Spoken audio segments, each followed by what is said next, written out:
The purpose of this video is to introduce the teachings of J. Krishnamurti. The video doesn't cover the whole of Krishnamurti's teachings, but rather offers a glimpse of his unique approach to the resolution of many problems that burden humanity. The following short excerpts have been taken from some of Krishnamurti's public talks. J. Krishnamurti was born in Madanapalli, north of Madras, India, on May 12, 1895. He was the eighth child of a poor Brahmin family, and at that time his father worked for the Theosophical Society, a vast international spiritual organization with tens of thousands of members. The society, whose goal is the unification of the main world religions, had predicted the coming of a world teacher through whom a revolutionary spiritual teaching would come into being. Krishnamurti's mother died in 1905, leaving the father in charge of their 5 surviving children. In 1909, the family settled in Adyar, close to the Society's headquarters. Not long after, Krishnamurti, while playing on the beach with his brother Nitya, was discovered by the Theosophists, who claimed that his aura showed extraordinary features and a total absence of selfishness. From that day on, Krishnamurti was educated with great care to become the world teacher. He was a shy and vulnerable child, often aloof, and his educators decided that his brother Nitya would remain with him as a caring companion. In 1914, the 2 brothers were sent to London to complete their studies. Krishnamurti's reputation was spreading rapidly through the theosophical world, and he soon became the subject of growing worship. However, in 1921, at the age of 26, and at the same time that his responsibilities within the organization had increased considerably, he was beginning to have serious doubts about his role and began to question the basic theosophical teachings. In 1924, during a stay in Ojai, California, Krishnamurti underwent a deep and revealing spiritual experience, which completely transformed him. The following year, the unexpected death of his brother Nitya had a revealing effect on him with regard to the functioning of the human psyche, which further increased his doubts about the role the Theosophists wanted him to play. Nevertheless, Krishnamurti continued performing his function as world teacher with the Theosophists until 1929, when he decided to sever all links with the organization. The speech he gave at the Aman Convention finalized the break and constitutes the basis of the teachings he would be developing through the rest of his life. I maintain that truth is a pathless land, and you cannot approach it by any path whatsoever, by any religion, by any sect. In his speech, Krishnamurti develops the notion that truth, being infinite, unconditioned, cannot be organized, because any organization created for this purpose becomes a crutch for those who use it as a shelter, thereby destroying their freedom. From 1929 and for the rest of his life, Krishnamurti went on a solitary crusade throughout the world, developing the various themes of his teachings and drawing ever larger audiences. As the years passed, a number of activities were created in the wake of Krishnamurti, such as the recording and publishing of his talks, interviews, conversations, and writings, as well as several schools based on his teachings. Foundations and committees were created in various parts of the world for the sole purpose of sustaining and protecting these activities and ensuring the integrity of the teachings.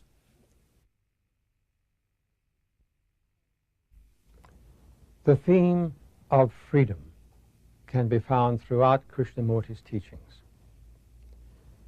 The following are a few excerpts of what he said on this subject in his talks, conversations, and dialogues that may illuminate the real meaning of freedom in one's own life, and also point the way for one to realize it.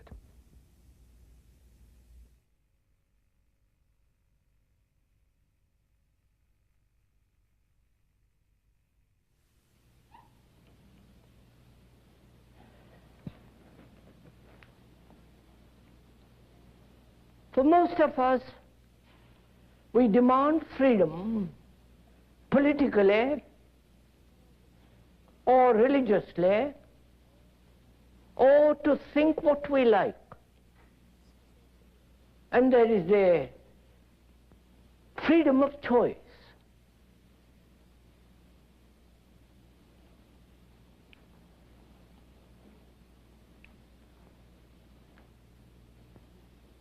Political freedom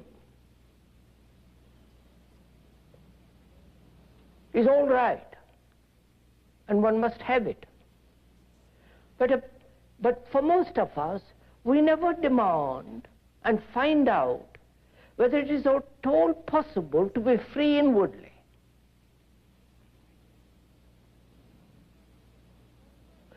Our mind is a slave to its own projections, to its own demands, to its own desires and fulfillments. The mind is a slave to its cravings, to its appetites. And apparently, we never ask whether it is at all possible to be free inwardly. But we're always wanting freedom outwardly, to go against the society, against a particular structure of society.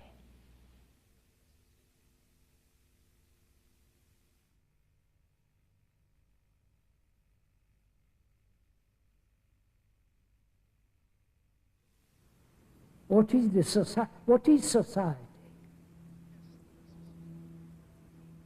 Who created the belly thing?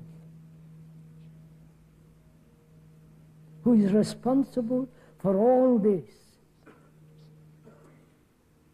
The church, the temple, the mosque, you follow, all the circus that goes on inside it. Who is responsible for all this? Is the society different from you? Or you have created the society? Each one of us, through our ambition, through our greed, through our envy, through our violence, through our corruption, through our fear, wanting our security in the community, in the nation, you follow? We have created this society.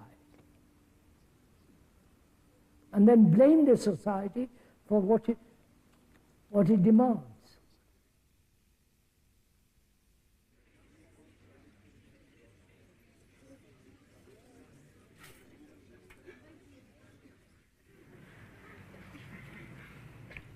So this is really a very serious question one must ask of oneself. Whether freedom is from bondage or from the prison which we have created for ourselves away from the prison, and therefore it is still within the area of the prison.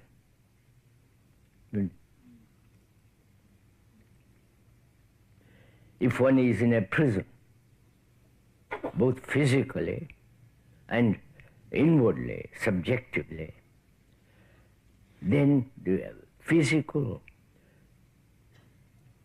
control being enclosed within certain area, And to escape from that, one calls freedom. And psychologically, one has built a prison for oneself by one's own desires, by one's own anxieties, loneliness, and so on. And freedom from that is still within the area of that prison, psychological prison. Therefore, it's not freedom at all. So is there a freedom that is not a reaction, a freedom per se for itself, not away from something or from something?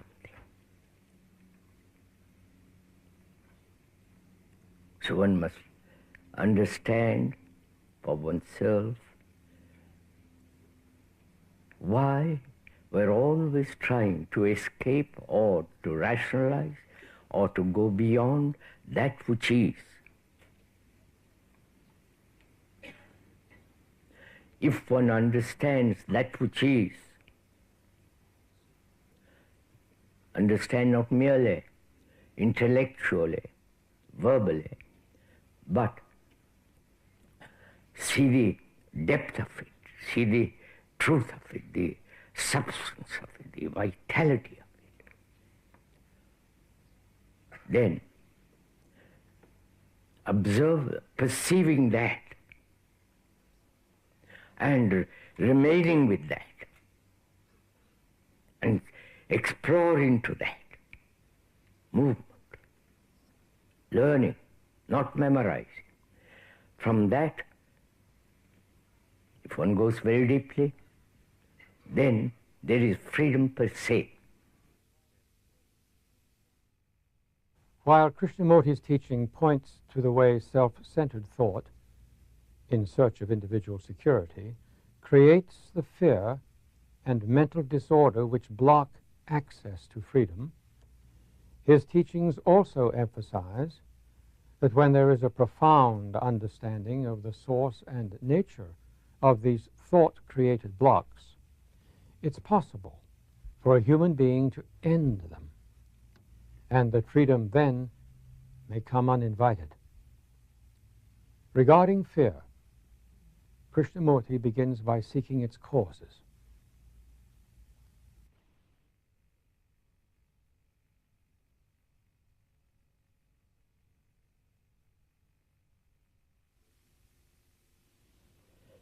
So let's go into this question. What is the root of fear? Is it thought?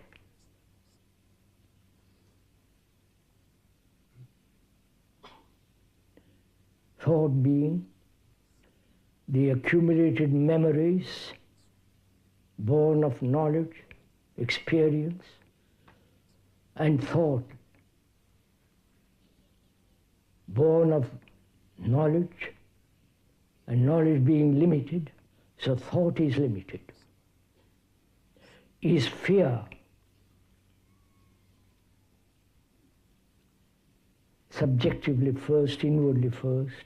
Is that fear born of thought?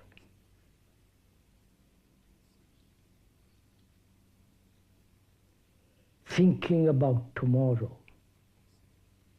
thinking about what might happen. One's wife may run away. Thinking in terms of not the actual present, but in terms of the future or the past. Is that the cause of fear? Thought. If it is the cause of fear, which the speaker says is, and please don't accept it, then what will you do with thought? You understand?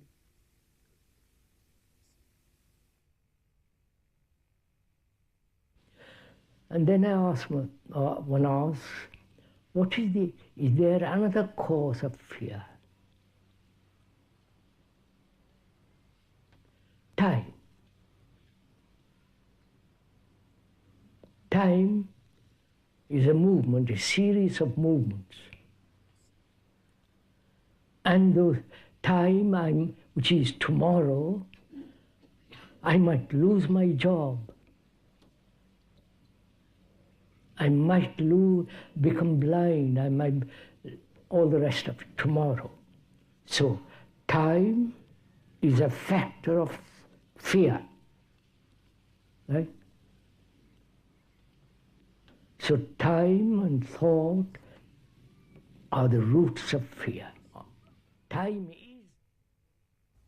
Krishnamurti shows how the root of human insecurity, fear, and violence is found in self-centered psychological thought.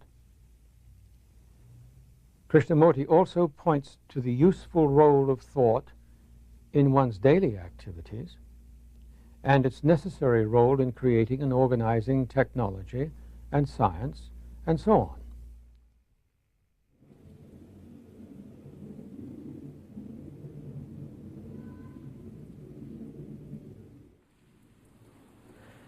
Thought has created the most marvelous world technologically, right?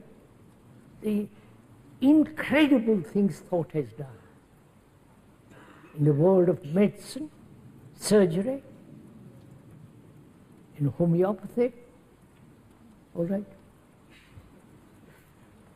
in producing instruments of war, and so on, the computer. We'll talk about the computer a little later. Great fun, that.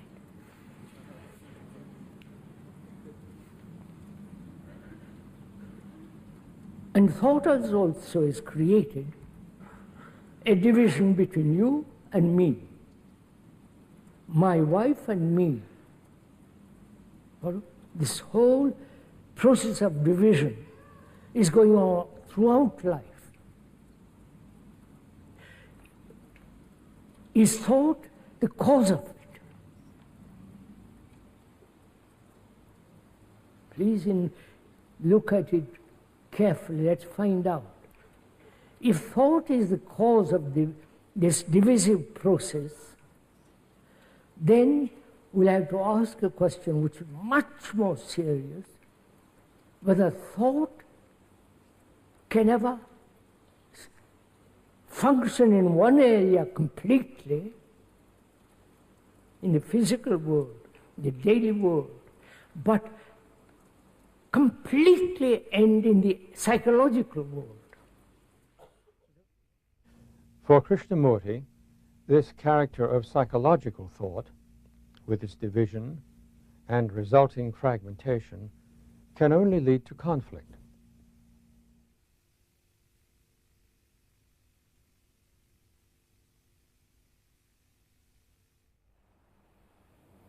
So what is our responsibility to come very near home? What is our responsibility when you see this thing going on?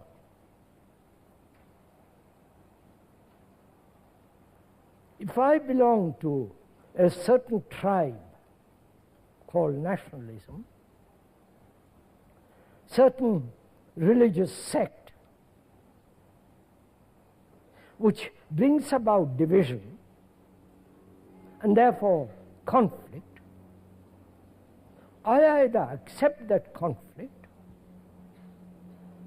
and follow the usual traditional path, or I am no longer belong to any country, actually not belong to any country, to any tribe, to any group, to any sect, right? Or to any religion. Because there are the factors of division, and therefore conflict. According to Krishnamurti, true understanding of human psychological blocks may take place only when one sees oneself with an eye that is choicelessly aware, with a perception wherein the observer is seen to be not different from the observed.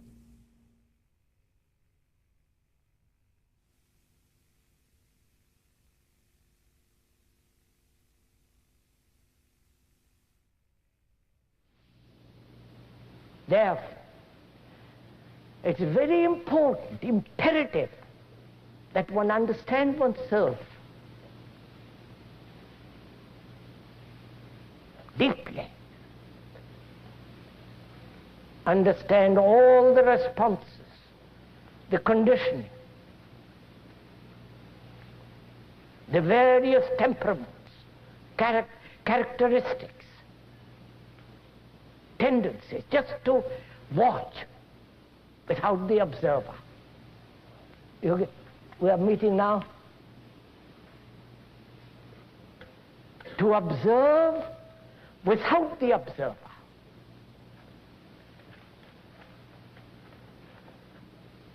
And that is the act of learning. And so that's the act, that is the action.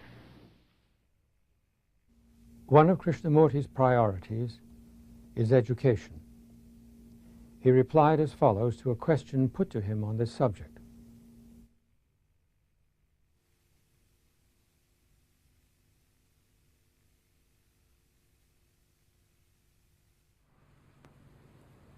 Apparently this is a question that is asked by every parent in the world.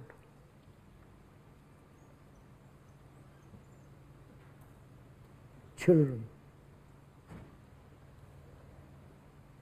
And how can we help them to be intelligent and free and responsible human beings in today's world? Are the parents intelligent and free?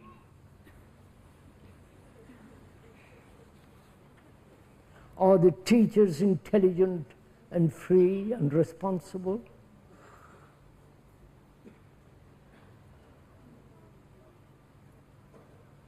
Is the society, the educational system, helping them to be free and responsible and intelligent?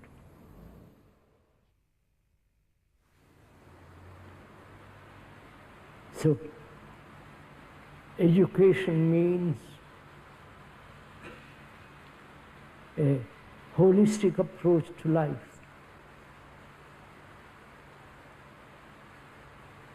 Cultivating the brain technologically, you understand? And also cultivating the brain to be free of its own petty little self.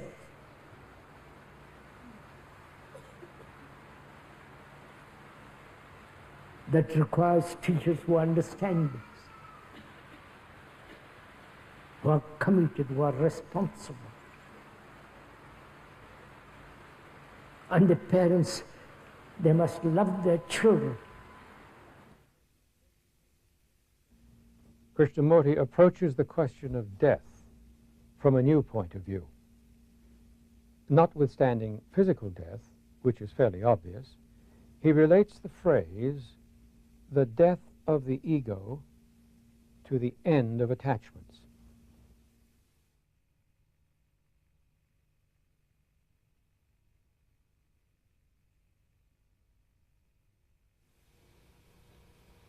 Time is contained, the past, the future is now. So death is now.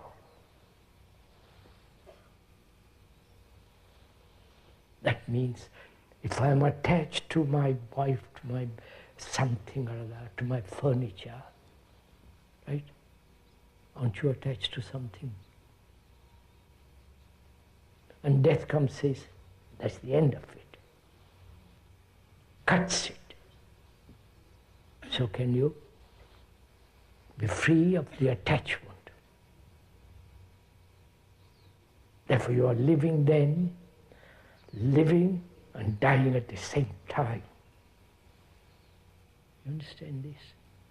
Oh no.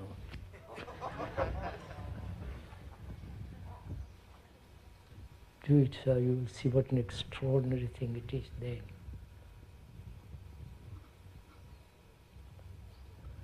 If you're attached to your memories, to your experience, to your failure, to your ambition, all that's going to come to an end. So can you live with the death which is to end your ambition now? And to live without ambition means tremendous energy, not to do more mischief.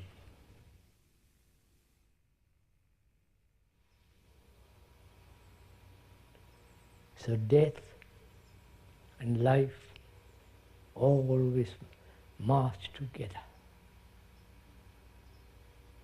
Then you will see, then there is that sense of absolute freedom from the little travail of myself.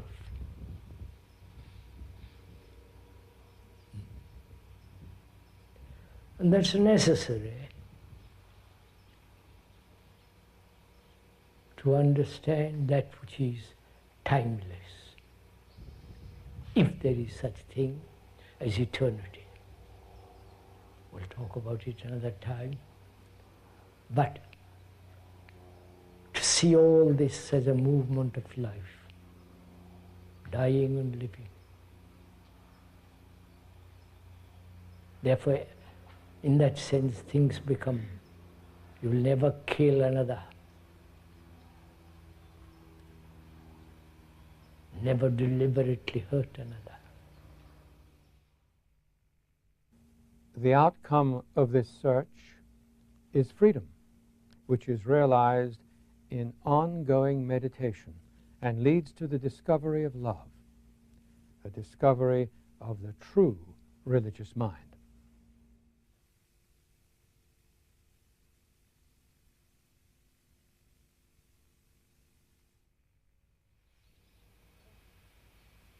And to understand what love is, not understand, have the depth of it, the greatness of it, the flame of it, the beauty of it. How can there be jealousy? How can there be ambition? Aggression, violence? And can one be free completely of all these things? Please do ask this question. Where there is love, then there is, do what you will, it will be right action. It will never bring conflict to one's life.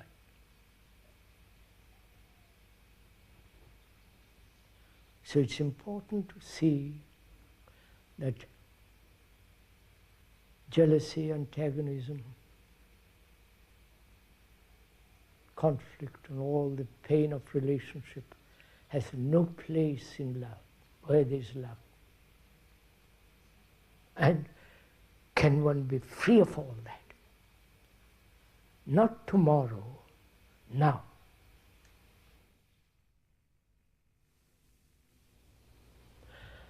Now, to find out what is the religious mind, what is the truth of religion, one must be free from all authority of all belief, faith, not belong to a thing. Right? There must be sense of total being free.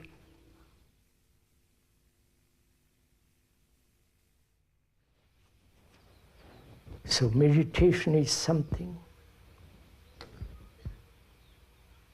to be totally free from all bondage, from all measurement, from all conflict. So the brain becomes quiet, utterly still.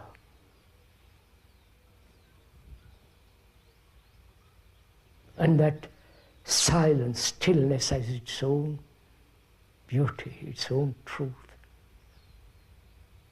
its absolute sense of immeasurable thing. So meditation is not a reward, is not something that you get illumined by practicing, which are all so childish. So truth is something which is not to be measured, and it has no path to it. And that is beauty, that is love.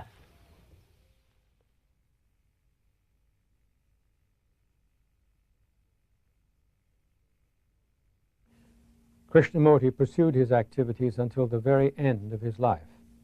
He died in February 1986, and to this day, Krishnamurti foundations and schools continue his teachings.